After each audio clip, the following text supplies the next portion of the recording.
আদার গুঁড়ো কিভাবে করে রাখলে আপনি সারা বছর রাখতে পারবেন এবং প্রয়োজন অনুযায়ী আপনি বের করে খেতে পারবেন, সেই টিপসটা আজকে বলে দিচ্ছি। বন্ধুরা, এখন আদার দাম একটু কম, ১০০ টাকা কেজি করে আমি ২ কেজি আদা আনানোর পরে আমি এটা ভালো করে ধুয়ে ছিলে তারপরে কেটে রোদে দিয়েছিলাম। তো রোদে দেওয়ার পরে এটা বেশ ৩টা রোদ লেগেছে আমার ছাদে, কারণ এখন রোদের এতটাই তাপ যে মানুষ কেটে দিলেও মনে হয় শুকিয়ে যাবে। তো সেই রোদে দিয়ে আমি এটা শুকিয়ে নিয়েছি, আমার ৩ দিন লেগেছে।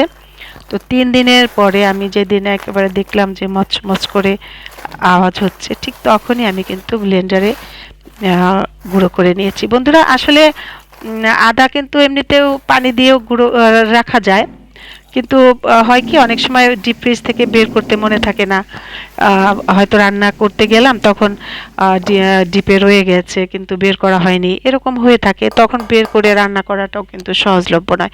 এই কারণে একটু গুঁড়ো যদি থাকে পাশাপাশি, যখন ইচ্ছে আপনি ওটা দিয়ে করলাম, আবার যখন আমার প্রয়োজন হলো তখন আমি এই গুঁড়াটাও ব্যবহার করতে পারলাম।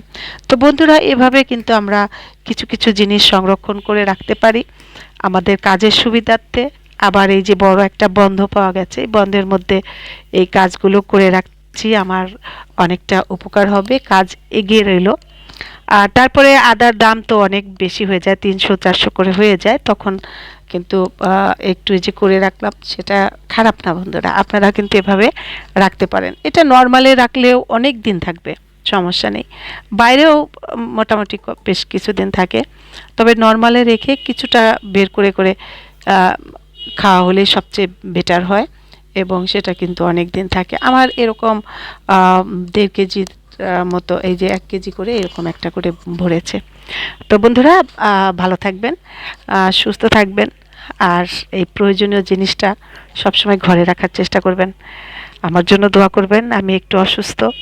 তো ভালো থাকবেন, আপনারা সবসময় ভালো থাকবেন। দেখা হবে আগামী ভিডিওতে। আল্লাহ হাফেজ।